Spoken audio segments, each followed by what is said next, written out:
Bayangkan Anda menemukan sebuah tempat berlindung dari badai yang sangat mengerikan di luar sana.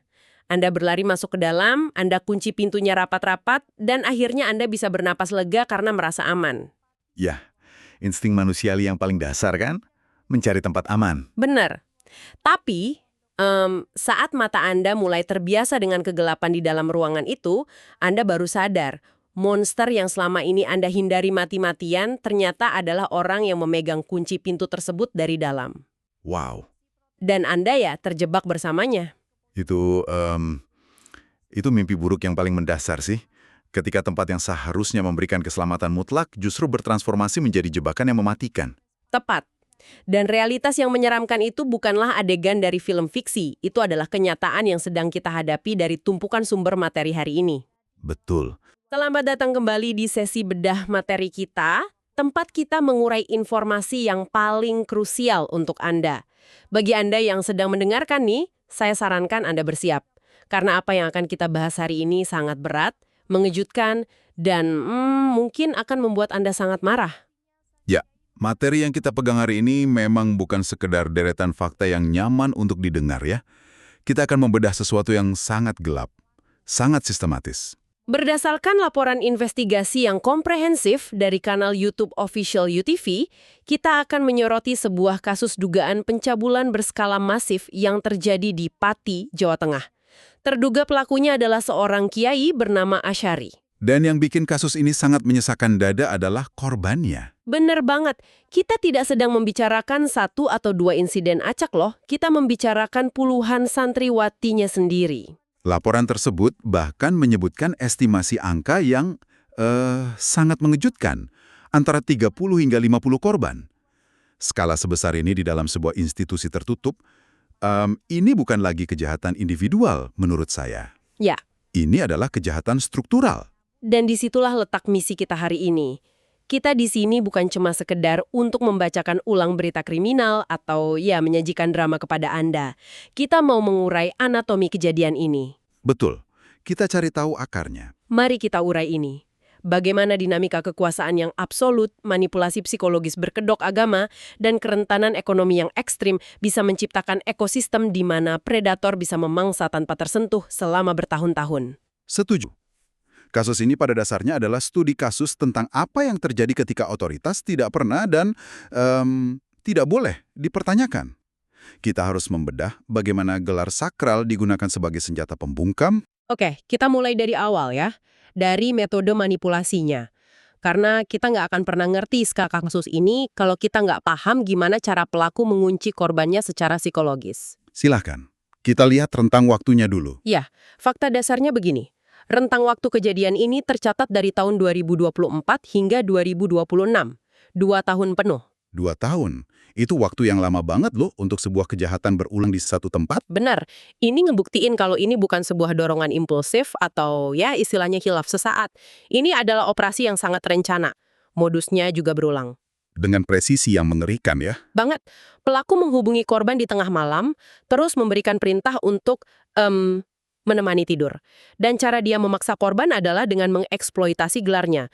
Dia mengaku sebagai wali dan mengklaim dirinya sebagai keturunan nabi. Nah, klaim status spiritual tingkat tinggi, itu kuncinya. Di sini saya mau sedikit mengambil peran pembantah ya, atau menguji logika ini.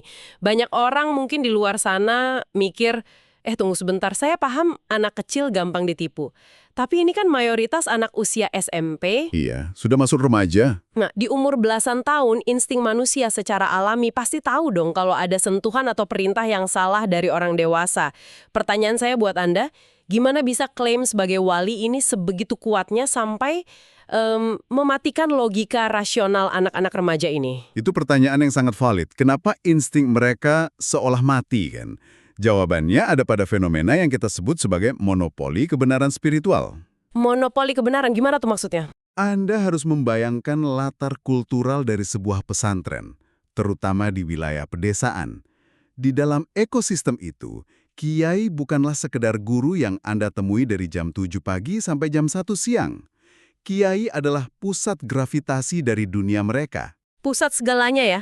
Betul. Maksudnya, kiai adalah penentu apa yang benar dan apa yang salah. apa yang membawa ke surga, dan apa yang menjerumuskan ke neraka. Ketika seseorang di posisi itu mengklaim dirinya sebagai wali dan keturunan nabi, dia tidak sedang membual soal jabatan duniawi. Oh, saya paham. Dia sedang mengklaim bahwa dirinya adalah wakil Tuhan. Jadi proses grooming atau manipulasi psikologisnya dirancang khusus untuk melumpuhkan kompas moral si anak. Ibaratnya kayak gimana tuh biar gampang dipahami? Ibaratnya begini, anak-anak ini seolah terjebak di dalam sebuah ruangan yang sangat gelap dan pelaku adalah satu-satunya orang yang memegang senter. Senter itu adalah jalan keselamatan mereka. Wow, analogi senternya dapat banget. Kalau si anak menolak atau melawan si pemegang senter, mereka bukan cuma menolak seorang pria dewasa.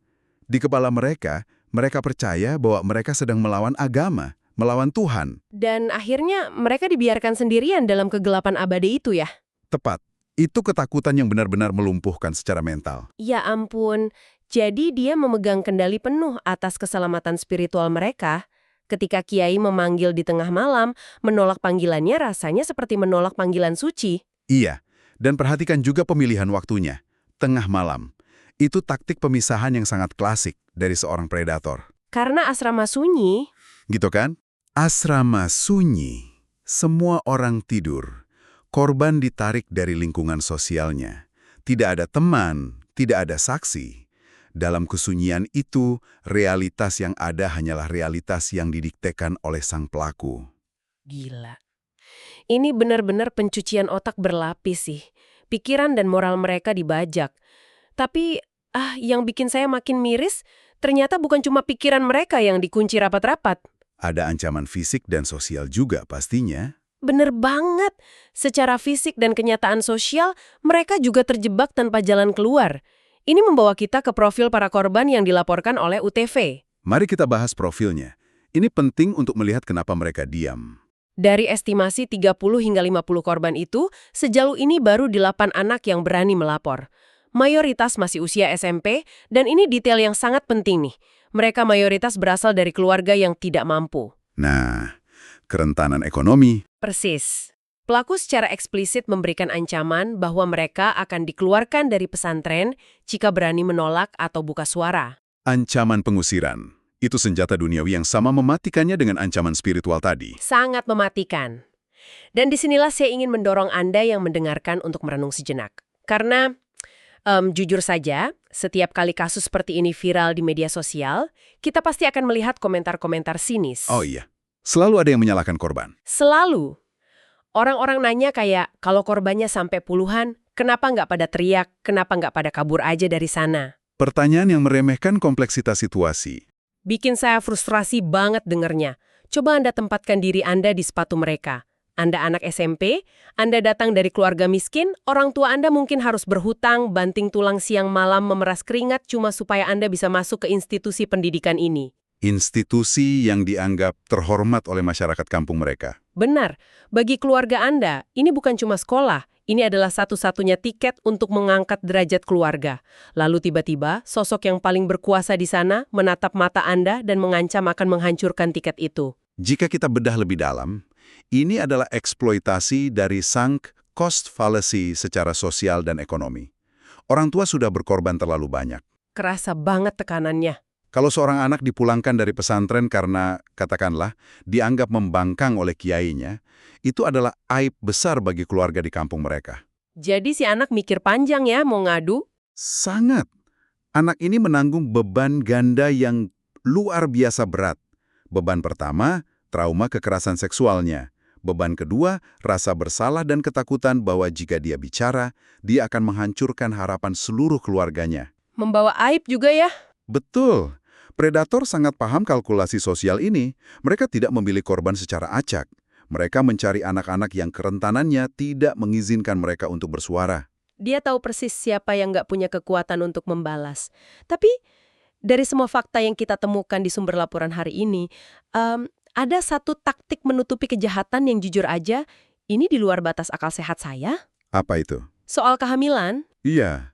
Laporan UTV secara jelas menyebutkan bahwa beberapa dari korban santriwati ini sampai hamil akibat perbuatan pelaku. Kejahatan yang meninggalkan jejak fisik yang nggak bisa disembunyikan. Nah, Anda tahu apa solusi sang kiai untuk menutupi jejaknya? Dia memaksa korban yang hamil ini untuk menikah dengan santri laki-laki lain di pondok pesantren tersebut. Ya, itu tingkatan kejahatan yang berbeda lagi. Tolong bantu saya memproses ini dong. Dia menghancurkan hidup seorang anak perempuan, bikin dia hamil, lalu dia membajak kehidupan seorang santri laki-laki yang mungkin nggak tahu apa-apa. Terus dia maksa mereka nikah. Hanya supaya perut buncit si anak perempuan punya alasan yang sah di mata masyarakat, kan? Bener. Ini bukan cuma kejahatan seksual, ini perbudakan manusia nggak sih? Ini adalah tingkatan sosiopat yang menggunakan institusi keagamaan sebagai mesin cuci. Tapi yang dicuci di sini adalah kejahatannya. Pernikahan paksa ini adalah mekanisme cover up atau penutupan jejak yang paling ekstrim. Tapi gimana bisa dia meyakinkan santri laki-laki untuk mau menikah begitu saja? Maksudnya, santri laki-laki ini kan pasti bingung dong tiba-tiba disuruh nikah. Kembali lagi ke otoritas absolut tadi. Bagi seorang santri laki-laki, diminta menikahi seseorang oleh kiainya mungkin dibingkai sebagai sebuah bentuk pengabdian. Oh, jadi dianggap tugas suci gitu? Betul. Si kiai menggunakan otoritasnya untuk merekayasa sebuah sakramen pernikahan hanya demi menciptakan dinding penghalang antara perbuatannya dan hukum negara. Pinter banget, tapi licik ya. Sangat licik. Dengan cara ini, ketika anak itu lahir, secara administratif dan sosial masyarakat akan melihat, oh, anak itu punya ayah, dia anak santri ini. Dan pelakunya aman. Pelaku mencuci tangannya bersih-bersih dari tanggung jawab biologis dan hukum. Ini membuktikan bahwa si pelaku sama sekali tidak khilaf. Dia sangat sadar. Sangat kalkulatif. Dan dia merasa bahwa dirinya benar-benar kebal hukum. Dia merasa sedang memainkan bidak catur. Dan para santrinya hanyalah pion yang bisa dikorbankan kapan saja. Dia merasa untouchable ya, nggak tersentuh. Tapi ternyata, sekuat apapun dia mengendalikan pion-pion di dalam dinding pesantren, dia lupa ada satu hal. Apa tuh? Dia lupa bahwa ada dunia nyata di luar tembok itu. Dan kebusukan yang dikubur hidup-hidup, lambat laun, baunya pasti akan tercium juga keluar. Amarah publik akhirnya tidak bisa dibendung. Nah, ini membawa kita ke babak penentu dari kasus ini. Laporan UTV menyoroti bagaimana masyarakat di sekitar akhirnya mencium kejanggalan ini. Amarah publik pecah, ratusan warga yang geram menggeruduk pondok pesantren dan kediaman kiai tersebut. Ratusan orang turun ke jalan. Ya, ratusan. Mereka menuntut keadilan sampai-sampai pihak kepolisian dari Polres Pati harus diturunkan secara massal untuk meredam potensi kerusuhan. Amuk massa adalah indikator sosiologis yang sangat penting. Ratusan orang yang marah ini tidak terjadi dalam ruang hampa. Pasti ada akumulasi kekecewaan. Benar. Tapi tunggu sampai Anda mendengar ironi hukumnya. Kita punya ratusan warga yang ngamuk. Kita punya puluhan korban anak di bawah umur. Kasusnya sudah ditangani polisi. Dan Kiai Asy'ari sudah resmi ditetapkan sebagai tersangka. Statusnya sudah tersangka ya? Tapi dia belum ditahan. Wow, belum masuk sel sama sekali? Belum. Sampai laporan ini dibuat, dia belum masuk sel. Lalu ditambah lagi fakta yang diungkapkan oleh kuasa hukum korban, Ali Yusron. Beliau membuka ke publik bahwa ada dugaan upaya suap. Upaya penyuapan ini makin membuktikan seberapa berkuasanya dia. Dan gak tanggung-tanggung nilainya, ratusan juta rupiah loh.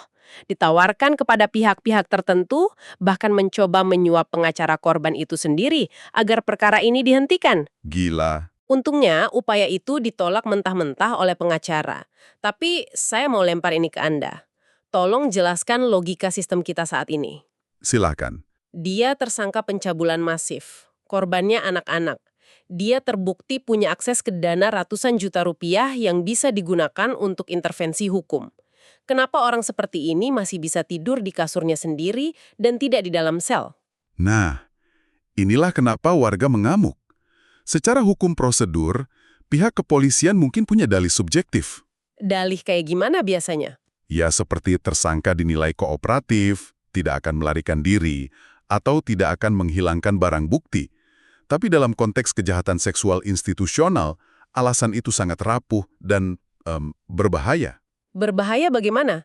Bukannya proses hukum tetap jalan? Yang luar biasa, terbukti dari tawaran suap ratusan juta rupiah tadi. Betul. Membiarkan tersangka dengan profil seperti ini, bebas beraktivitas di luar tahanan, sama dengan memberikan dia ruang dan waktu yang sangat berharga. Waktu buat apa? Intimidasi. Persis. Waktu untuk mengintimidasi saksi.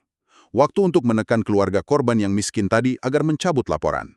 waktu untuk melobi pihak-pihak berwenang. Ya ampun, bener juga ya. Bayangkan, Anda adalah salah satu dari korban yang sudah susah payah ngumpulin keberanian buat melapor, lalu Anda melihat orang yang menghancurkan hidup Anda masih bebas berjalan-jalan, bahkan mencoba membeli hukum. Mental korbannya pasti hancur lagi.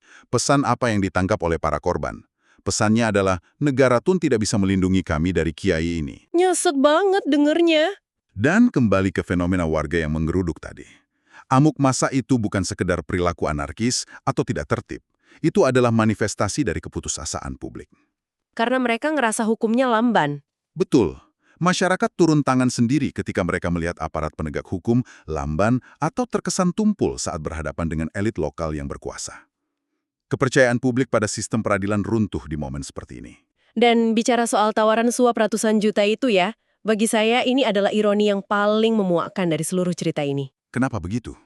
Coba Anda yang dengerin renungkan ya, selama bertahun-tahun dia menundukkan puluhan anak dengan narasi-narasi surga, neraka, dan otoritas Tuhan. Dia memposisikan dirinya di atas segala urusan duniawi sebagai seorang wali. Sangat spiritual kan kelihatannya. Tapi begitu posisinya terancam, begitu kedoknya terbongkar, senjata pertama yang dia tarik bukanlah doa atau kepasrahan pada keadilan ilahi. Senjata pertamanya adalah koper berisi uang tunai ratusan juta rupiah. Benar, alat duniawi yang paling kotor dan transaksional. Pengamatan yang sangat tajam. Fakta bahwa dia langsung menggunakan uang suap meruntuhkan seluruh ilusi spiritualitas yang selama ini dia bangun. Udah jelas banget nipunya. Ini membuktikan bahwa agama baginya hanyalah sebuah kostum yang dia pakai untuk melancarkan kejahatan. Dan ketika kostum itu robek, yang tersisa hanyalah seorang predator yang sangat rasional. Yang percaya uangnya bisa menyelesaikan segalanya. Ya, yang percaya bahwa kekayaannya bisa membeli impunitas, bisa membeli kebal hukum. Ini benar-benar bikin darah saya mendidih sih bahasnya. Jadi untuk Anda yang dari tadi mendengarkan diskusi kita, mungkin Anda berada jauh dari Pati, mungkin Anda nggak punya hubungan apa-apa dengan pesantren atau institusi serupa. Mungkin ada yang mikir ini bukan urusan mereka. Pasti ada. Anda mungkin bertanya-tanya, terus apa urusannya cerita ini dengan hidup saya? Urusannya adalah ini, apa yang terjadi di Pati bukanlah insiden yang terisolasi. Ini adalah cetak biru tentang bagaimana kekuasaan bekerja di tengah masyarakat kita. Sebuah pola yang bisa terjadi di mana saja. Iya, kasus ini mempertontonkan dengan sangat telanjang bahwa ketika kita membiarkan kepatuhan buta pada otoritas mengambil alih, dalam bentuk apapun, kita sedang membangun ekosistem yang sempurna untuk melahirkan monster. Monster yang hidup berdampingan dengan kita. Betul. Monster ini nggak bersembunyi di dalam hutan yang gelap. Mereka berdiri di depan kelas, mereka memimpin doa, mereka tersenyum ramah di acara-acara komunitas kita di siang hari. Dan berubah menjadi teror di tengah malam karena mereka tahu kita terlalu segan untuk mempertanyakan mereka. Terlalu takut untuk bersuara. Kisah dari official UTV ini adalah alarm darurat bagi kita semua. Nalar kritis bukan sekedar alat untuk berpikir. Nalar kritis adalah mekanisme pertahanan diri. Terutama saat kita berada di bawah institusi atau figur yang secara aktif menuntut ketaatan tanpa syarat. Sepakat 100%. Dan jika saya boleh menambahkan satu hal sebagai penutup, saya ingin Anda yang mendengarkan membawa pulang satu pertanyaan krusial. Silakan. Apa tuh pertanyaannya? Kita baru saja membedah bagaimana di Pati, sebuah gelar suci bisa dijadikan tameng baja untuk menutupi kejahatan yang terstruktur, metodis, dan memakan korban yang begitu banyak selama bertahun-tahun. Iya. Jika kamuflase spiritual bisa begitu efektif membutakan satu komunitas utuh, coba lihat sekeliling Anda.